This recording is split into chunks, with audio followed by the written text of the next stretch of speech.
Good evening students, मैं सचिन कुमार अपने और आपके यूट्यूब चैनल एमवी डिस्कसर पर आपका स्वागत करता हूं। आज हम लोग एक नए चैप्टर की शुरुआत करने जा रहे हैं, गोली पृष्ठों पर अपवर्तन का सूत्र।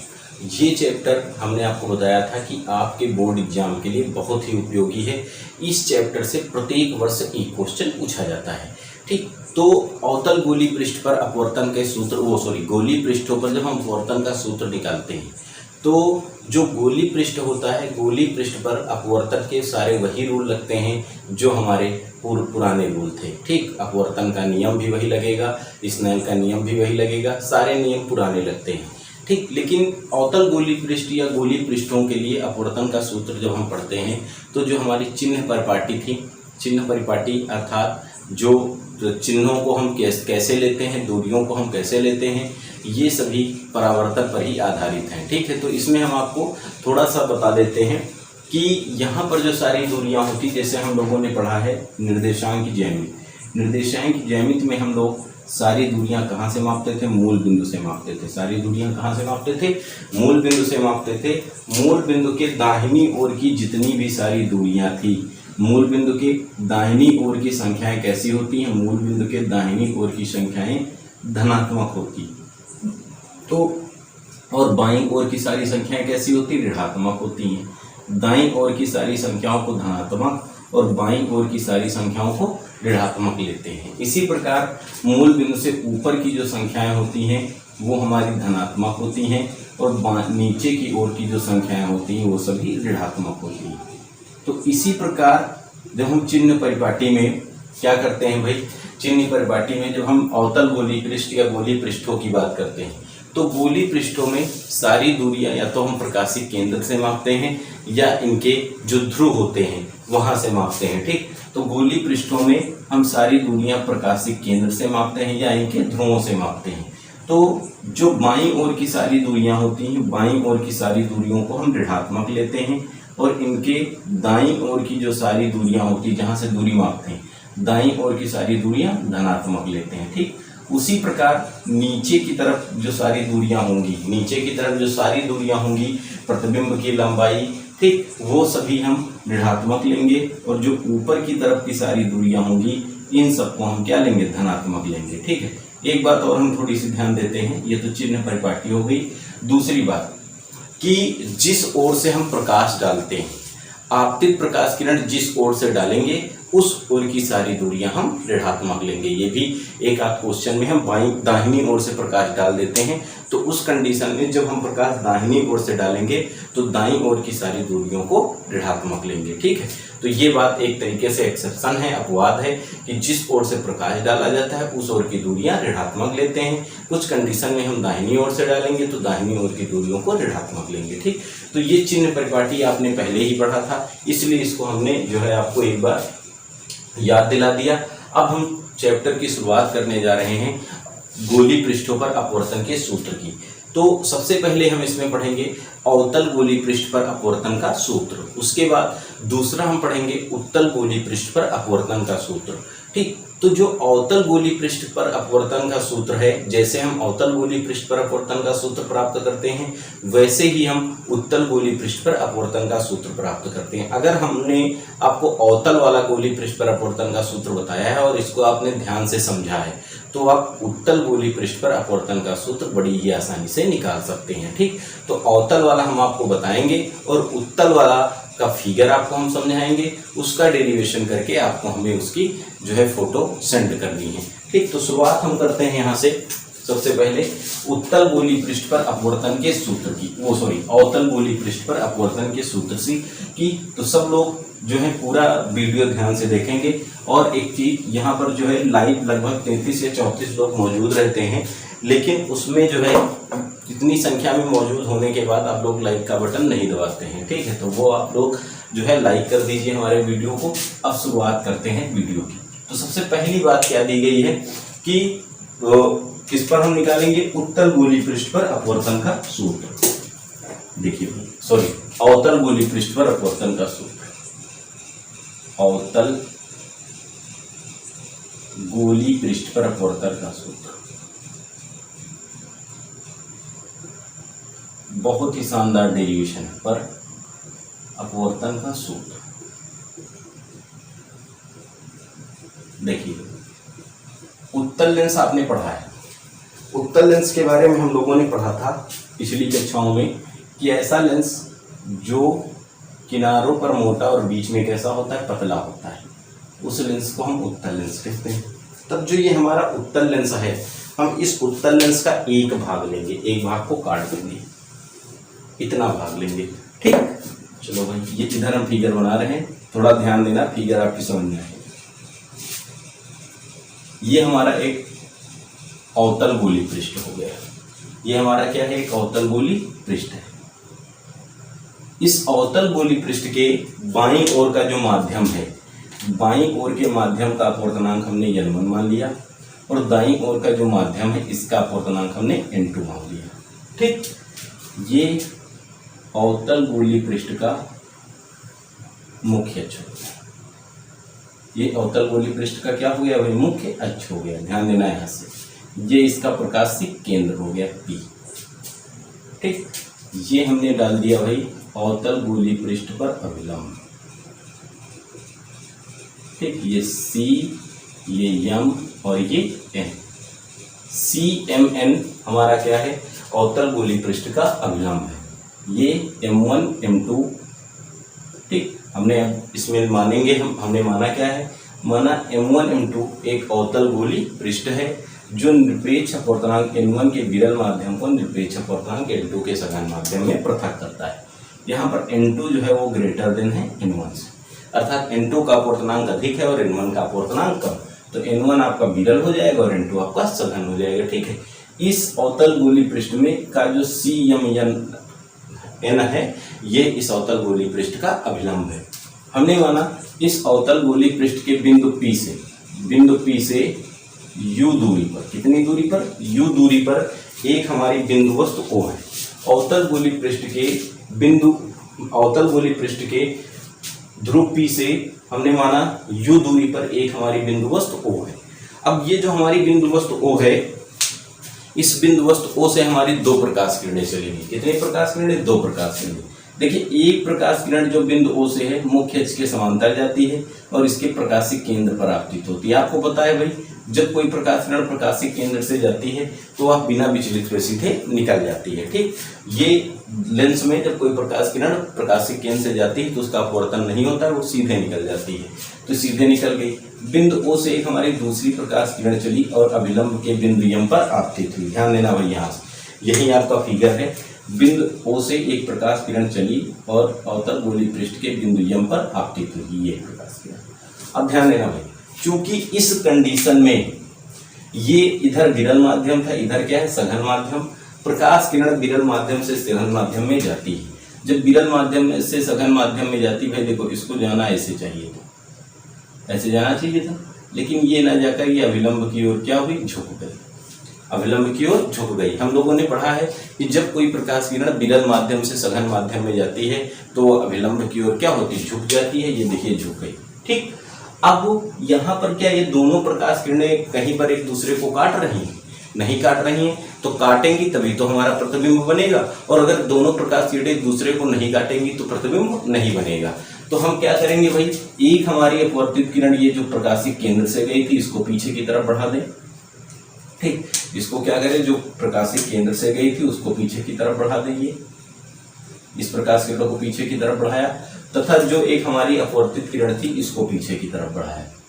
तो इन दोनों प्रकाश किरणों को पीछे की तरफ बढ़ाने पर, इसको भी पीछे की तरफ बढ़ाया, तो पीछे की तरफ बढ़ाने पर ये दोनों प्रकाश किरणें बिंदु I पर एक दूसरे को काटती हैं, बिंदु I पर एक दूसरे को काटती हैं। ये जो प्रकाश किरण थी इसको पीछे की तरफ बढ़ाया, तो ये अभिलंब था, अभिलंब को डॉटेड लाइन से ना करके पूरा कर देते हैं। ठीक, इसको पीछे की तरफ बढ़ाया था, तो पीछे की तरफ बढ़ाने पर ये बिंदु I पर एक दूसरे को काटती है। देख लें भाई, दिखाई देता है इसमें कि नहीं। ठीक, बिंदु I पर एक दूसरे को काटती हैं। अब यहाँ से एक बात ध्यान देना बेटा, बिंदु I पर एक दूसरे को काटती हैं। P हमारा प्रकाशिक केंद्र है, तो P से O क्या है, वस्तु। ये सब गोली पृष्ठ के किस ओर है, बाईं ओर है, और बाईं ओर की दूरियों को कैसे लेते हैं, ऋणात्मक लेते हैं। तो PO हो जाएगा हमारा -U। ठीक, वस्तु की दूरी को U से दर्शाते हैं, U हो जाएगा। आई हमारा क्या है, प्रतिबिंब, और प्रतिबिंब की दूरी को किससे दर्शाते हैं, v से, बाईं ओर है माइनस v हो जाएगा। ठीक, यहाँ पर c वक्रता त्रिज्या, प्रकाशिक केंद्र से वक्रता केंद्र के बीच की जो दूरी होती है वक्रता त्रिज्या कहलाती। r किस ओर है, बाईं ओर है, माइनस हो जाएगी। इतनी बात आपकी समझ में आई। तो देखिए अब यहाँ से हम लिखेंगे क्या, इसमें लिखना कैसे है, लिखना भी तो पड़ेगा ना। तो हम क्या लिखेंगे, माना m1 m2 एक हमारा अवतल गोलीय पृष्ठ है जो निरपेक्ष अपवर्तनांक n1 के विरल माध्यम को निरपेक्ष अपवर्तनांक n2 के सघन माध्यम में पृथक करता है। इस अवतल गोलीय पृष्ठ का प्रकाशिक केंद्र P और CMN इसका क्या है, अभिलंब है। हमने माना इस अवतल गोलीय पृष्ठ के बिंदु P से u दूरी पर एक हमारी बिंदु वस्तु O है। इस बिंदु वस्तु O से दो प्रकाश किरण चलती है। एक प्रकाश किरण मुख्य अक्ष के समांतर जो होती है, एक प्रकाश किरण इसके प्रकाशिक केंद्र से जाती है और बिना विचलित से सीधे निकल जाती है। बिंदु वस्तु O से एक दूसरी प्रकाश किरण जाती है और अवतल गोलीय पृष्ठ के बिंदु M पर आपतित होती है। चूंकि इस कंडीशन में यह प्रकाश किरण विरल माध्यम से सघन माध्यम में जाती है, इसलिए अभिलंब की ओर झुककर अपवर्तित हो जाती है। इन दोनों प्रकाश अपवर्तित प्रकाश किरणों को पीछे की ओर बढ़ाने पर ये बिंदु I मुख्य अक्ष को बिंदु I पर क्या करती हैं, काटती हैं। अतः बिंदु I जो होता है बिंदु वस्तु O का कैसा प्रतिबिंब होता है, आभासी प्रतिबिंब होता है, क्योंकि इनको हम जबरदस्ती पीछे की तरफ मिला रहे हैं। ठीक, अब एक बात और ध्यान देना भाई, यहाँ से आपने कहा था CMN अभिलंब है, CMN क्या है, अभिलंब है। ये जो हमारी OM हमारी प्रकाश किरण कैसी किरण है, आपतित किरण है। तो देखिए जब ये आपतित किरण है तो आपतित किरण और अभिलंब के बीच जो कोण बनता है, ये आपतित किरण थी और ये अभिलंब, आपतित किरण और अभिलंब के बीच बना कोण आपतन कोण होता है और इसको किससे दर्शाते हैं, I से, ऊपर लिख दिया है भाई। ठीक, देखिए ये हमारी अपवर्तित किरण है और ये हमारा अभिलंब है। अपवर्तित किरण और अभिलंब के बीच बना कोण अपवर्तन कोण कहलाता है, इसको क्या कहेंगे, R।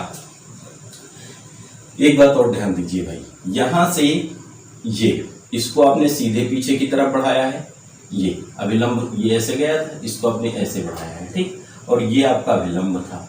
तो ये कोण अगर R है तो ये कोण भी कितना होगा, R, क्योंकि ये इसका कौन सा कोण है, शीर्षाभिमुख। ये देखिए सीधी लाइन है, ये भी हमारी सीधी लाइन है, तो ये R है, तो ये इसका शीर्षाभिमुख कोण होगा, ये भी कितना होगा, R होगा। ठीक, तो ये कोण हमारा R हो गया इतना। ठीक, अब यहाँ से हम एक रचना करते हैं, रचना थोड़ी सी कर लेंगे भाई, ध्यान से देखते रहना आप लोग, समझ में आपको आएगा। रचना क्या किया, जो बिंदु M था, बिंदु M से मुख्य अक्ष पर एक लंब डाल दिया, बिंदु M से मुख्य अक्ष पर एक हमने ये लंब डाल दिया,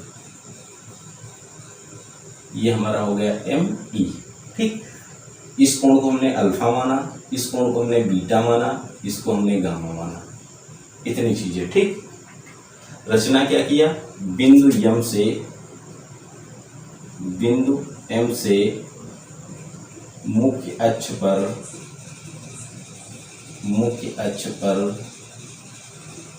लंब ME डाला, मुख्य अक्ष पर क्या डाला, लंब ME डाला।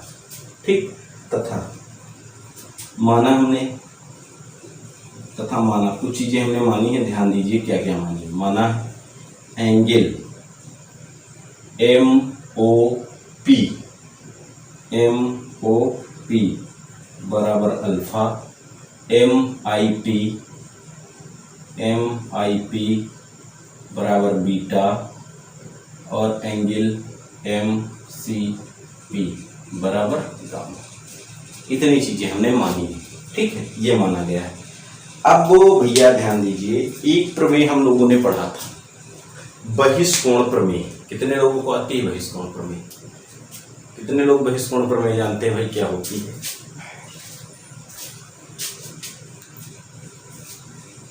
बताएगा भाई कोई बहिष्कोण प्रमेय के बारे में? बहिष्कोण प्रमेय क्या होती है? देखिए भाई, बहिष्कोण प्रमेय होती है किसी त्रिभुज का जो बाह्यतम कोण होता है। ठीक, किसी त्रिभुज का बाह्यतम कोण, जैसे हमने एक त्रिभुज बना दिया भाई,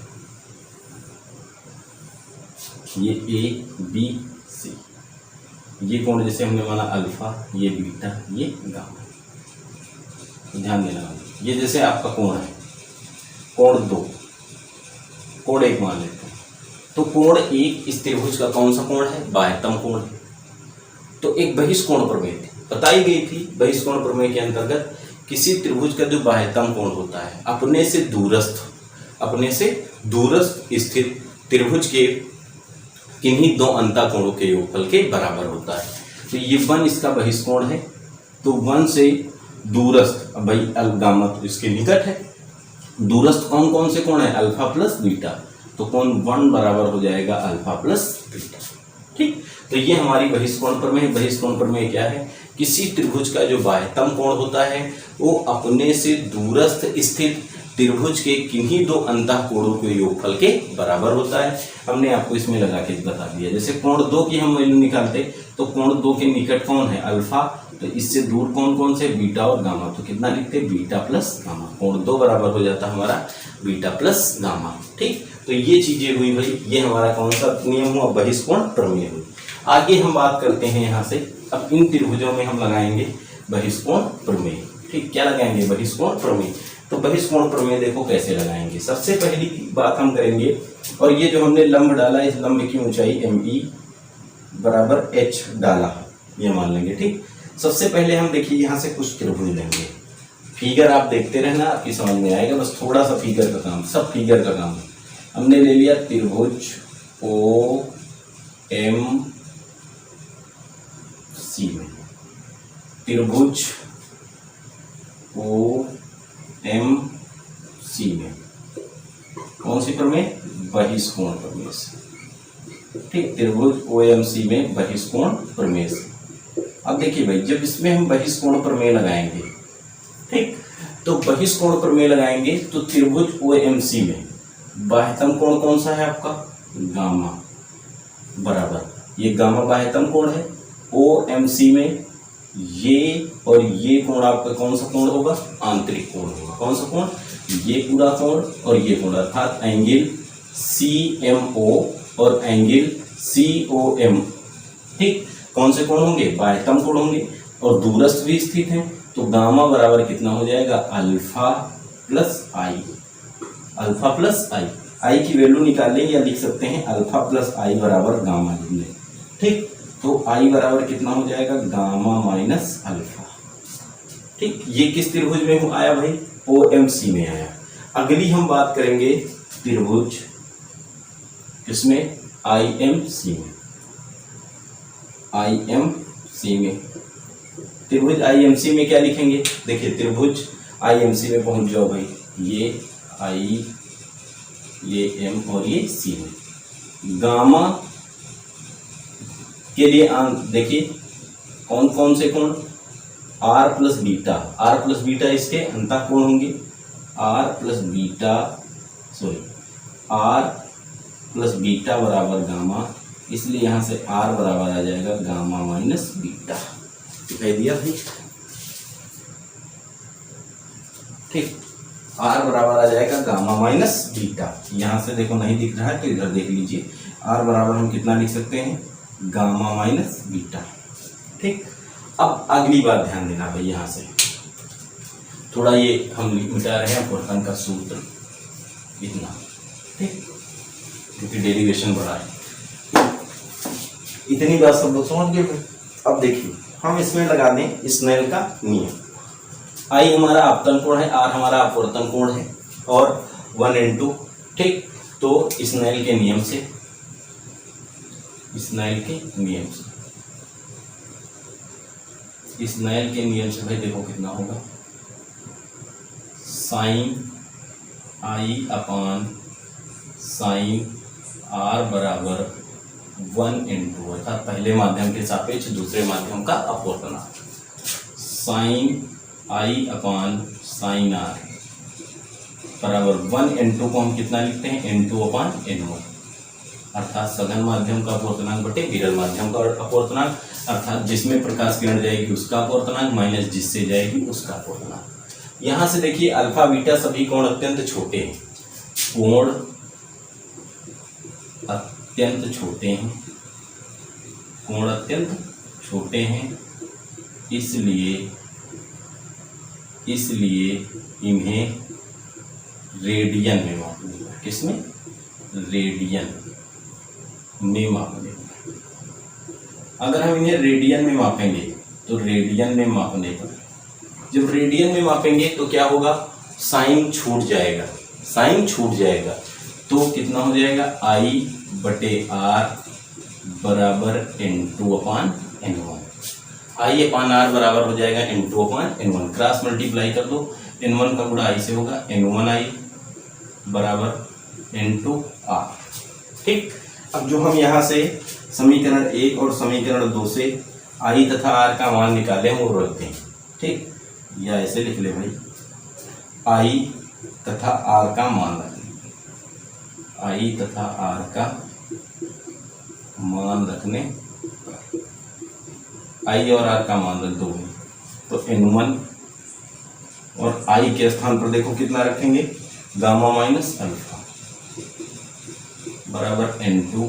तो बेटा R का मान कितना आया है, गामा माइनस बीटा, समीकरण नंबर 1, इसे मान लिया भाई। ठीक, तो देखिए पहले स्टेप में इसको हम स्टेप बना के याद करेंगे। सबसे पहले स्टेप में हम क्या लगाते हैं, बहिष्कोण प्रमेय, और बहिष्कोण प्रमेय की सहायता से हम आपतन कोण और अपवर्तन कोण का मान निकालते हैं, I और R का मान निकालते हैं। सेकेंड स्टेप में हम लगाते हैं स्नेल का नियम। स्नेल के नियम लगाने के पश्चात हम इनको रेडियन में मापते हैं, साइन साइन छूट जाता है। फिर I और R का जो हमने मान निकाला था उस मान को रख देते हैं। ठीक, ये दूसरा स्टेप हो गया। अब तीसरे स्टेप में हम क्या करेंगे, ये अल्फा गामा बीटा ये सब हमारे काल्पनिक है। अल्फा बीटा गामा सब हमारे क्या है, काल्पनिक हैं। अब अल्फा बीटा गामा का मान निकालकर हम इसमें रखेंगे। ठीक, तो अल्फा बीटा गामा सब हमारे काल्पनिक है, अल्फा बीटा गामा का मान हम निकाल के रखेंगे। देखिए कैसे रखेंगे। अब अल्फा बीटा गामा का मान निकालने के लिए सबसे पहले हम लेंगे त्रिभुज, समकोण त्रिभुज। देखिए OME एक हमारा समकोण त्रिभुज है, OME हमारा कैसा त्रिभुज है, समकोण त्रिभुज है। तो समकोण त्रिभुज OME में देखो आपको लंब पता है, लंब हमारा MP है और ME है, और ME का मान हमने कितना माना है, ME बराबर H माना है। आधार हमारा क्या है, PO है। ठीक, त्रिभुज OME में एक बात और ध्यान देना भाई, ये अल्फा बीटा गामा अत्यंत छोटे हैं। ठीक, तथा इस गोली पृष्ठ का जो है गोली पृष्ठ अत्यंत पतला है, इसलिए बिंदु E कहाँ पर मान सकते हैं, P पर मान लेंगे। ठीक, यहां से लिखेंगे भाई अल्फा, कोण अत्यंत छोटे हैं, कोण अत्यंत छोटे हैं, इसलिए इन्हें रेडियन में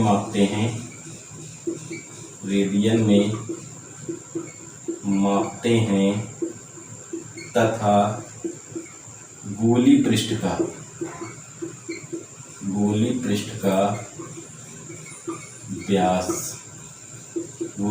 का व्यास कम है, इसलिए E को P पर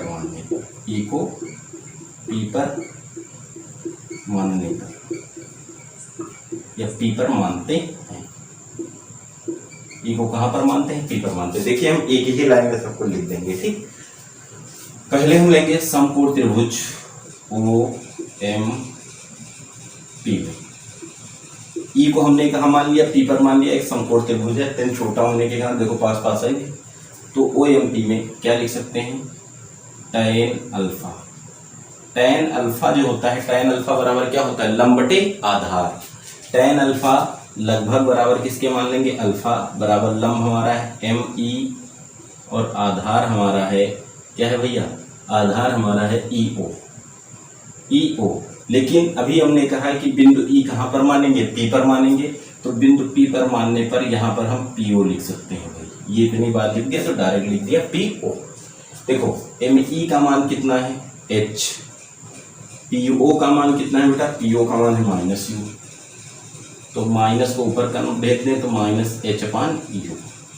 अल्फा का मान कितना आया, -H/U। नेक्स्ट कंडीशन में त्रिभुज हम लेंगे कौन सा, IME या IMP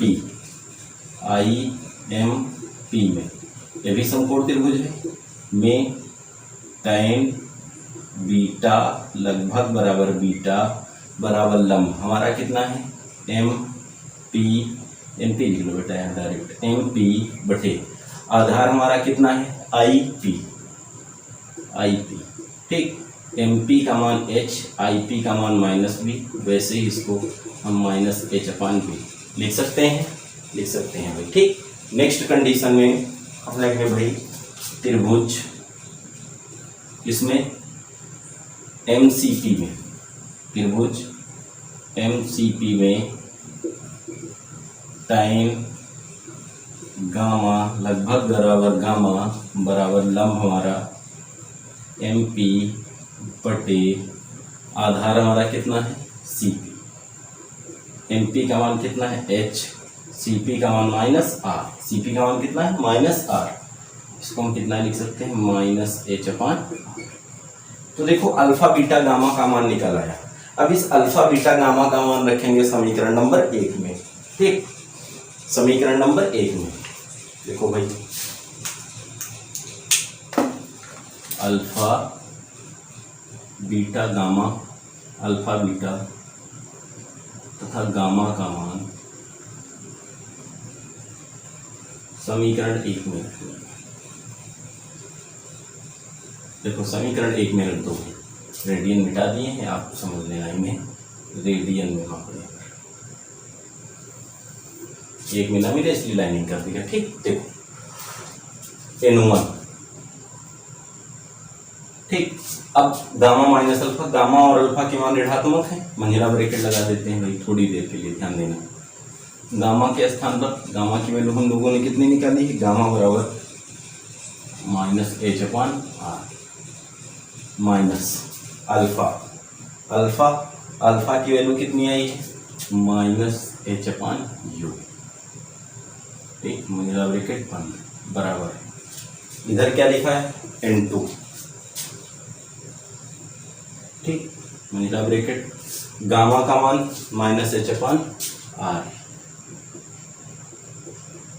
माइनस, ठीक, बीटा का मान -H/V, यह दिखाई देता है, ठीक, -H/V।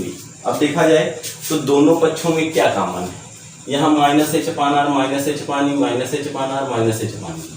दोनों पक्षों में हम -H ले लें कॉमन, तो -H गुणे N1, यहाँ से -H ले लिया कॉमन, ये बचेगा 1/R -1/U बराबर N2, यहाँ से हमने -H ले लिया कॉमन, तो बचेगा 1/R -1/V, ठीक। ये -H से -H कट जाएगा, दोनों पक्षों में कट जाएगा भाई।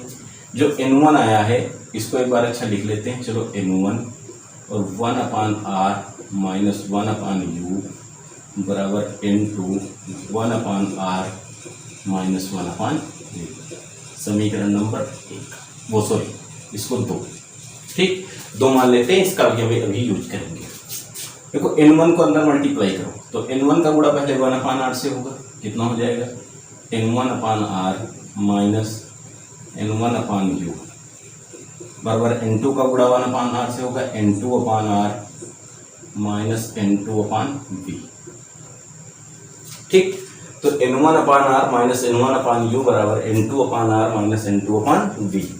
अब यहाँ पर क्या करेंगे, हम R वाले को एक पक्ष में कर लें और N और V और U वालों को एक पक्ष में कर लें, तो -N2/U दाहिनी ओर है, बाईं ओर आएगा, प्लस का बन जाएगा N2/V माइनस कितना हो जाएगा भाई N1/U बराबर N2/R -N1/R, या इसको हम लिख सकते हैं N2/V -N1/U बराबर लाइन खींच के R और कितना लिखा N2 -N1, ठीक, N2 -N1। अब इसको हम एक ब्रैकेट में लिख दें, ध्यान देना भाई, ये आ गया अवतल गोलीय पृष्ठ पर अपवर्तन का सूत्र। अवतल गोलीय पृष्ठ पर अपवर्तन का सूत्र N2 क्या है, उस माध्यम का अपवर्तनांक जिसमें प्रकाश किरण जाती है, जिसमें प्रकाश किरण जाती है उसका अपवर्तनांक बटे प्रतिबिंब की दूरी, जिसमें प्रकाश किरण जाएगी उसका अपवर्तनांक बटे प्रतिबिंब की दूरी, माइनस जिससे प्रकाश किरण जाती है उसका अपवर्तनांक बटे वस्तु की दूरी, ठीक, बराबर जिसमें जाती है उसका अपवर्तनांक माइनस जिससे जाती है उसका अपवर्तनांक बटे आर।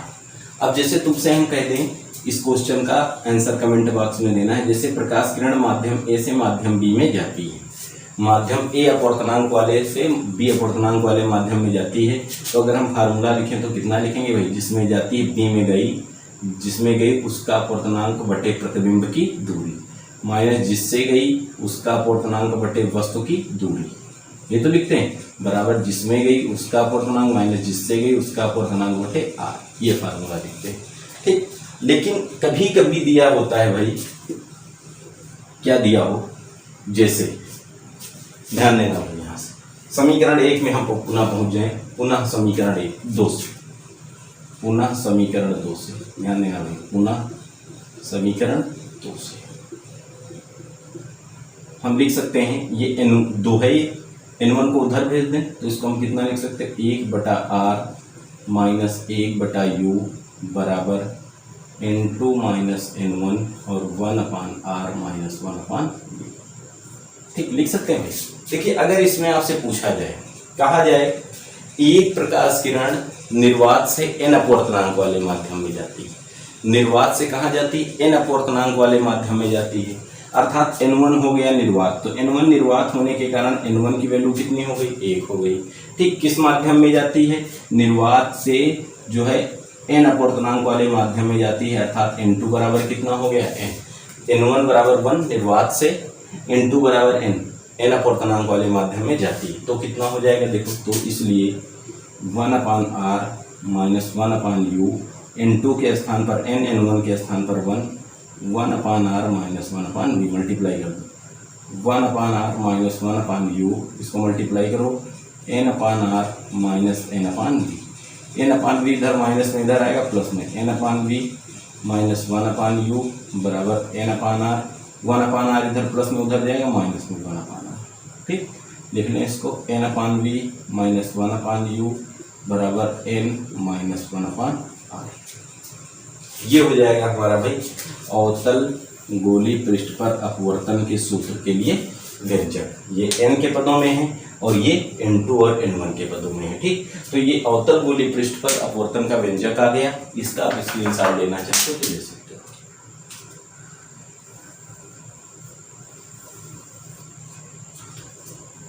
तो ये हमारा जो था अवतल गोली पृष्ठ पर अपवर्तन का सूत्र था। तो अगर आप अवतल गोली पृष्ठ पर अपवर्तन के सूत्र का निगमन कर सकते हो, अगर आपकी समझ में ना आया हो तो इसको आप दोबारा भी देख सकते हो, ठीक, तो उसको समझ सकते हो आप। तो अगर आप अवतल गोली पृष्ठ पर अपवर्तन के सूत्र का व्यंजक निकाल सकते हो तो इसकी सहायता से हम उत्तल गोली पृष्ठ पर भी अपवर्तन का व्यंजक निकाल सकते हैं। बस थोड़ा सा उसमें आपको फिगर में समझना है और फिगर थोड़ा इससे उल्टा हो जाएगा, लेकिन रूल यही लगेगा। सबसे पहले आप क्या करते हैं, सबसे पहले हम लोग लगाते हैं बहिष्कोण प्रमेय, ठीक। बहिष्कोण प्रमेय लगाने के पश्चात यहाँ से हम जो है बहिष्कोण प्रमेय से आपतन और अपवर्तन कोण का मान अर्थात आई और आर का मान जो होता है वो हम अल्फा बीटा और गामा के पदों में निकालते हैं। उसके बाद दूसरे स्टेप में हम स्नेल का नियम लगाते हैं और स्नेल के नियम में हम क्या करते हैं, जो अल्फा बीटा गामा का मान निकाला है वो रख देते हैं, ठीक। आई और आर का मान अल्फा बीटा गामा के पदों में रख देते हैं।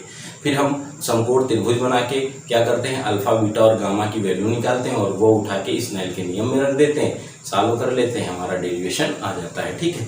तो अगर इसी में आपसे कहा जाए उत्तल गोली पृष्ठ पर अपवर्तन का सूत्र बताओ, पूरा फार्मूला यही रहेगा, बस थोड़ी सी प्रक्रिया बदल जाएगी, फिगर पूरा आपका बदल जाएगा, ठीक। तो उत्तल गोली पृष्ठ पर जब अपवर्तन का सूत्र कहेगा तो देखो हम कैसे निकालते हैं भाई, फिगर हम आपको समझा रहे हैं। उत्तल के लिए क्या होगा, उत्तल लेंस ये पड़ा है, किनारों पर पतला और बीच में मोटा होता है, ठीक। तो इसका एक पृष्ठ हम लेंगे उत्तल का,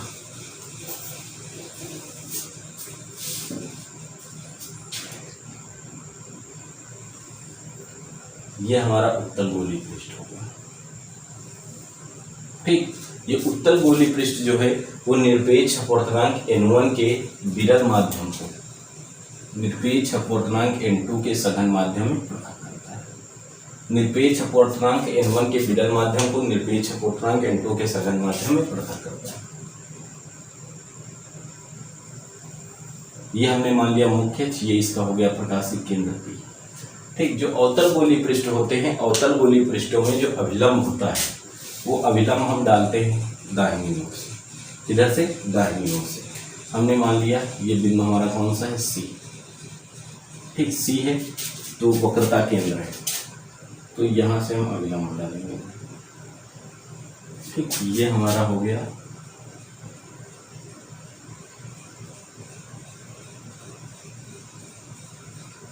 CMN, सब कुछ वैसे ही लिखेंगे। CMN इसका क्या हो गया? अभिलंब हो गया। इस अवतल गोलीय पृष्ठ के n2 ग्रेटर देन है, ये ध्यान रखना। उत्तल गोलीय पृष्ठ के प्रकाशिक केंद्र P से U दूरी पर एक हमारी बिंदुवस्तु O है, बिंदुवस्तु O है। इस बिंदुवस्तु O से दो प्रकाश किरण चलती, एक प्रकाश किरण जो होती है इसके प्रकाशिक केंद्र से जाती है, जो प्रकाश किरण प्रकाशिक केंद्र से जाती है बिना विचलित से सीधे निकल जाती है। एक प्रकाश किरण हमारी बिंदु O से जाती है और यम पर आपतित होती है। ध्यान देना भाई, O से गई यम पर आपतित हुई। अब देखिए ये हमारी आपतित किरण है, आपतित किरण है, और ये हमारा अभिलंब है।